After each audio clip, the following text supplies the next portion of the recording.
화면으로 보시고 같이 읽으시죠. 시작. 그가 곤욕을 당하여 괴로울 때에도 그의 입을 열지 아니하였으며 마치 도수장으로 끌려가는 어린 양과 털 깎는 자 앞에서 잠잠한 양같이 그의 입을 열지 아니하였도다. 아멘. 침묵이라는 제목으로 하나님 말씀 전합니다. 오늘은 이 고난 주간과 이 종려주일로 연계되는 그 중요한 교회의 절기 중에 하나입니다.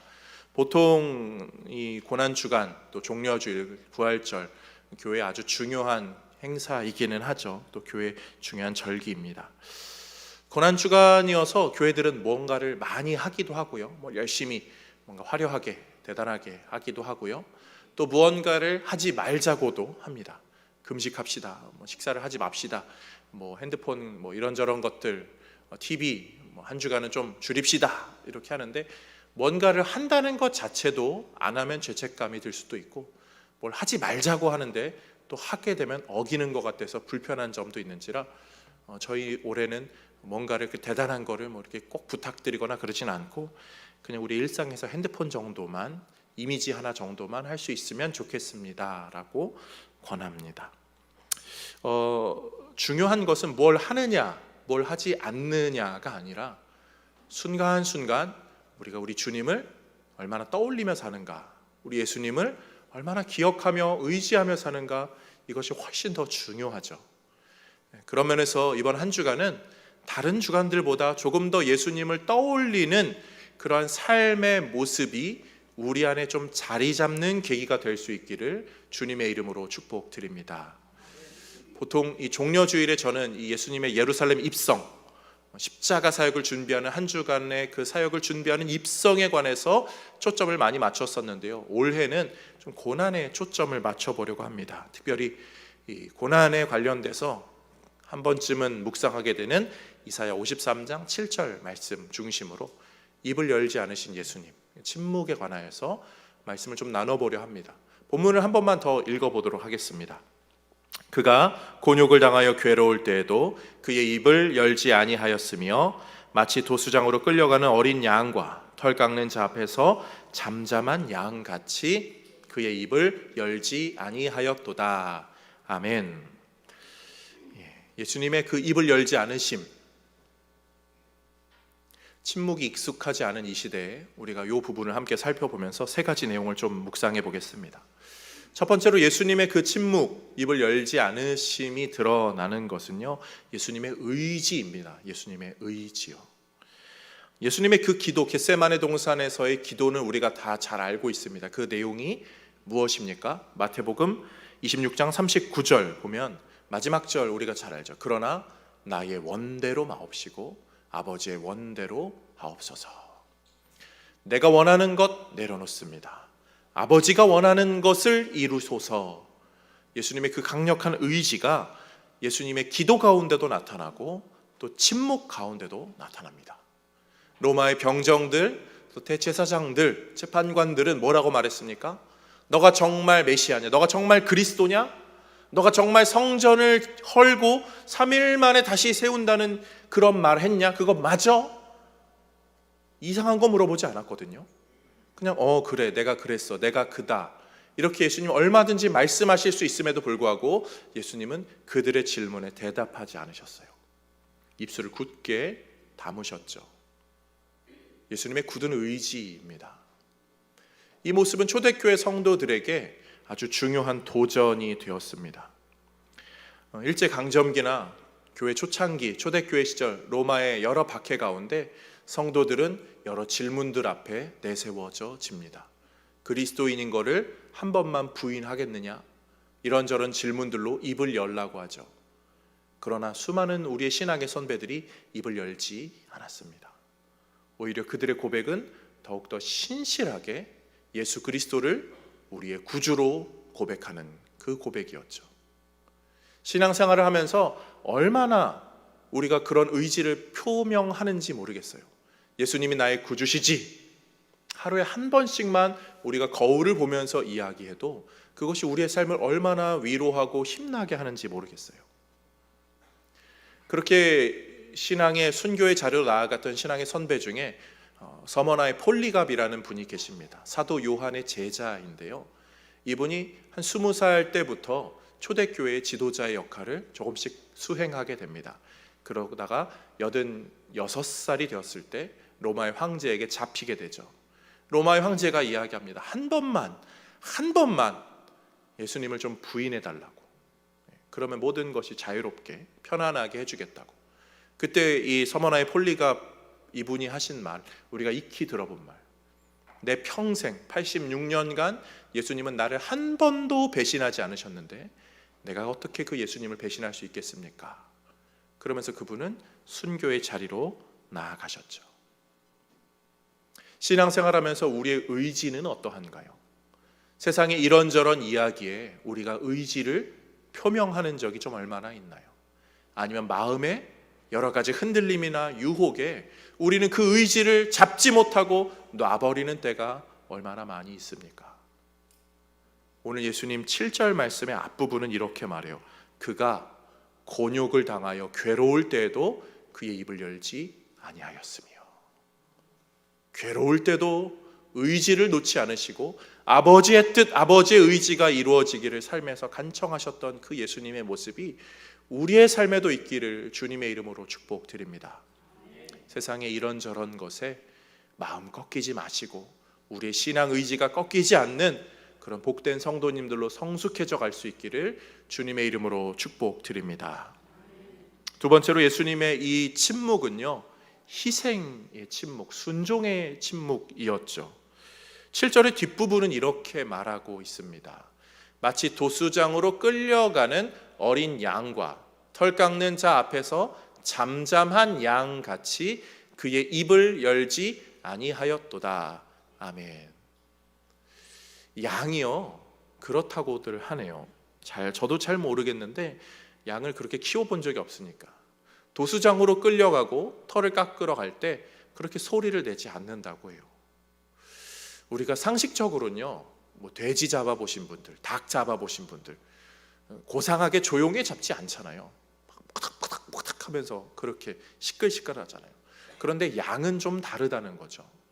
양은 그렇게 도수장으로 끌려가고 털을 깎으러 가도 조용히 그냥 목자를 따라가는 거예요. 목자를 순종하며 따라가는 거죠. 양이 어쩌면 좀 미련해서 그럴 수도 있을 것 같아요. 모르니까. 내가 죽으러 가는 줄 알면은 안 그럴 것 같은데 죽으러 가는 줄도 모르니까 그렇게 조용히 끌려가는 것 같을 수 있어요. 그런데 우리 예수님 어떠시죠? 예수님이 뭘 모르는 분입니까? 아니요, 예수님은 훨씬 더, 오히려 더 잘 아시는 분이죠. 그분이 더 잘 아신다고 하는 것에는요, 고난도 아신다는 거예요. 얼마나 많이 힘들고 괴롭고 어려운 그 길인지를 예수님은 그 누구보다 더 잘 아시는 분, 그리고 다른 그 어떤 존재보다 가장 극심한 고난을 받아야 하는 것을 누구보다 아시는 분이 우리 예수님이셨어요. 그것을 알면서도 예수님은 그 자리로 묵묵히 비명 지르거나 신음하는 것이 아니라 묵묵히 그대로 감당하십니다.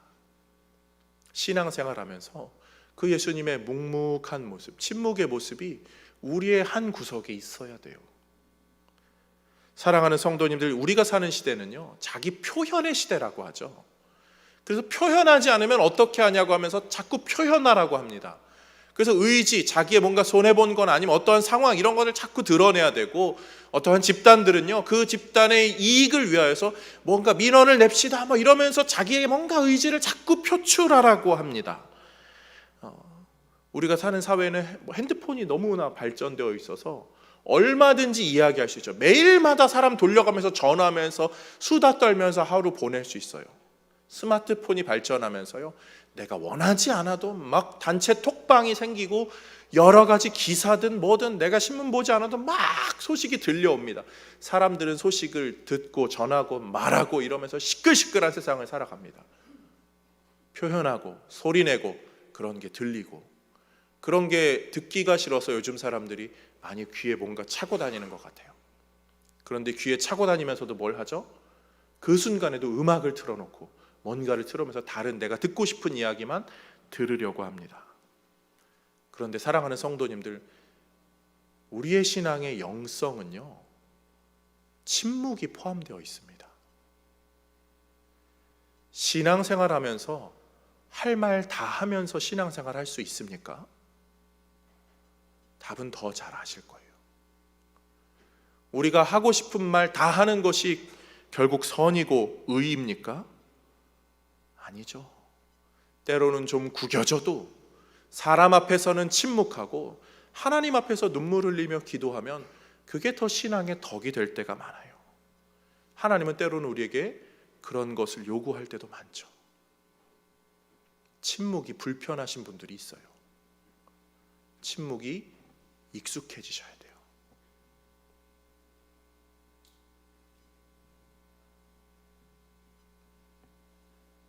우리는 설교 중에 잠깐 멈춰도, 대표 기도자가 잠깐 멈춰도 왜 그러지? 무슨 일이야? 머릿속으로 끊임없이 시끌시끌하게 살거든요. 그런데 우리 기독교 영성의 침묵은 정말 중요해요. 때로는 말 안 하는 게 훨씬 더 좋아요. 우리가 입을 열면요, 바른 소리, 의로운 소리, 좋은 소리 많이 한다고 다 좋습니까? 사람은요, 자기 마음대로 들어요. 내가 아무리 좋은 얘기 해줘도요, 자기 듣고 싶은 것만 쏙쏙 골라서 듣죠. 로마 병사들이 예수님에게 그렇게 물어보고 막 대제사장들이 물어봤을 때 예수님이 분명히 대답하실 수 있었습니다. 사실을, 옳은 것을 드러내실 수 있었습니다. 그렇지만 왜 안 하죠? 그거 말해봤자 그 사람들은 신성 모독이니 뭐니 이렇게 저렇게 다 꼬투리 잡고 비아냥거릴 게 뻔했죠. 그래서 말씀하지 않으시는 거예요. 시편의 기자는 이렇게 말합니다. 시편 42편 10절, 내 뼈를 찌르는 칼같이 내 대적이 나를 비방하여 늘 내게 말하기를 네 하나님이 어디 있느냐 하도다. 아멘. 하나님 어디 있어? 하나님 어디 있는데? 세상 사람들이, 대적들이 그렇게 말한다고 하죠. 우리 거기에 대답할 수 있어요. 하나님이요, 태초부터 계셨고 과거 이래로 늘 계셔왔고 나의 인생 가운데, 나의 삶 가운데 계셨고 앞으로 미래에도 계시고 저 하늘에 계시고 그분은 내 마음속에도 계십니다. 얼마든지 이야기할 수 있죠. 그러나 그거 말한다고 이 조롱하는 사람들이 이야기 듣지 않아요. 그걸 오히려 더 비아냥거릴 뿐이죠. 사랑하는 성도님들, 오늘 이 시편 이사야 53장은요 표제가 있습니다.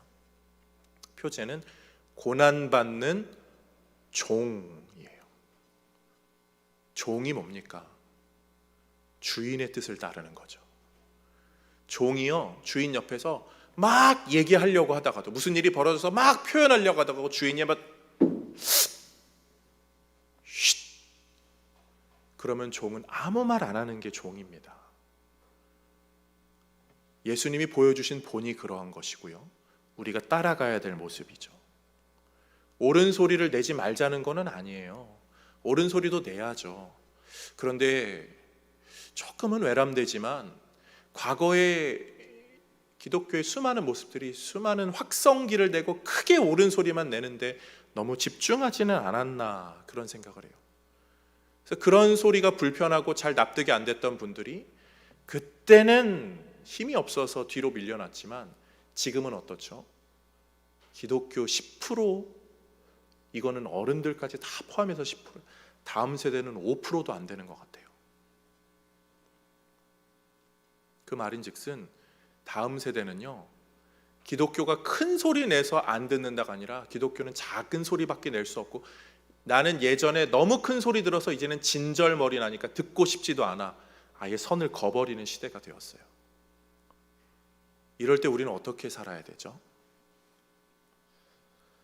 제가 뭘 소리를 내지 말자고 이렇게 말하니까 뭐 이렇게 기독교인의 정치 참여 이렇게 해석하시는 분들이 계실 수 있는데요, 기독교인이 정치 참여를 해야 됩니까? 말아야 됩니까?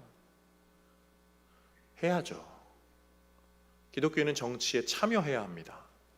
그런데요, 정치 패권을 추구해서는 안 돼요. 기독교라는 이름으로, 목사라는 이름으로, 무슨 직분자라는 이름으로 막 자꾸 영향력을 행사하려고 하면 세상에서는 반대로 반작용과 부작용이 늘 나올 수밖에 없어요. 개인으로 성경적으로 열심히 참여는 하되 기독교라는 이름으로 뭔가를 휘두르려고 할 때 항상 부작용이 생겨납니다. 제 말 아니에요. 이거는 신학자들의 이야기죠. 성경 신학자들의 이야기. 영국의 스코틀랜드에 유명한 목사님 중에 조지 맥클라우드라는 목사님이 계세요. 그분이 이런 말을 했어요. 나는 십자가가 교회의 첨탑뿐만 아니라 시장의 중심에 다시 세워져야 한다고 생각한다. 이분은 교회가 큰 대로변 사거리에 딱 자리 잡아서 그렇게 세워지기보다 예수님처럼 두 강도의 사이에 저 시장 바닥에 그런 곳에 세워져야 한다는 거죠. 교회가 화려하게 뭔가를 드러내고 표하고 나타내는 것이 아니라 조용히 묵묵히 옆에 있어줘야 할 지체들의 옆을 지켜주는 것, 그것이 예수님이 보여주신 희생이고 침묵의 모습이었죠. 죽기까지 두 강도의 옆을 떠나지 않으셨던 분이 우리 예수님이십니다. 그런 면에서 사랑하는 성도님들, 이번 한 주간만큼은 조금 더 침묵하며 우리 예수님처럼 그렇게 신앙으로 살아갈 수 있기를 주님의 이름으로 권면드립니다. 마지막 세 번째로 예수님의 이 침묵은요, 하나님을 의지하는, 하나님을 바라보는 기대감, 잠잠한 동의의 침묵입니다. 시편에는 이런 표현이 있어요. 시편 62편 1절 말씀 함께 읽어보겠습니다. 나의 영혼이 잠잠히 하나님만 바라며 나의 구원이 그에게서 나오는도다. 아멘. 잠잠히 하나님만 바라는 거, 조용히 그냥 하나님을 기다리는 거죠. 예수님의 그 침묵은, 그 십자가에서의 그 사역은 하나님을 절대적으로 바라보는 것이었죠. 그 예수님의 고난은요, 하나님을 바라보는 그 고난으로, 완성으로 이어집니다. 그것을 오늘 본문의 뒷부분 53장의 10절 말씀은 이렇게 말합니다. 맨 앞줄과 맨 아랫줄 중심으로 읽어볼게요. 여호와께서 그에게 상함을 받게 하시기를 원하사 질고를 당하게 하셨은즉, 그리고 아래로 또 그의 손으로 여호와께서 기뻐하시는 뜻을 성취하리로다. 아멘. 고난당하는 것, 하나님의 뜻을 성취하기 위함이라 이사야 선지자가 이야기해 줍니다. 잠잠히 기다리는 것이요, 하나님의 뜻을 이루는 일입니다. 성도에게 잠잠히 기다리는 자리는 어디죠? 하나님과 독대하는 기도의 자리죠.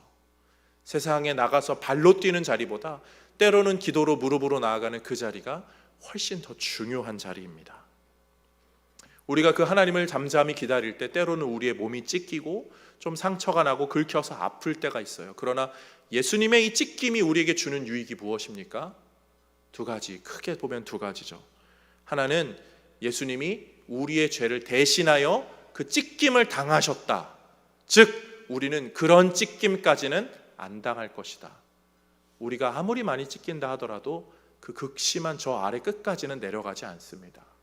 그리고 또 하나, 그분이 그렇게 찢기신 후에 하나님이 다시 올리신 것처럼 그 모델은 우리에게도 그대로 적용되어 우리도 이 찢김이 가득한 삶에서 너덜너덜해지더라도 주님이, 하나님이 우리를 다시 건지신다.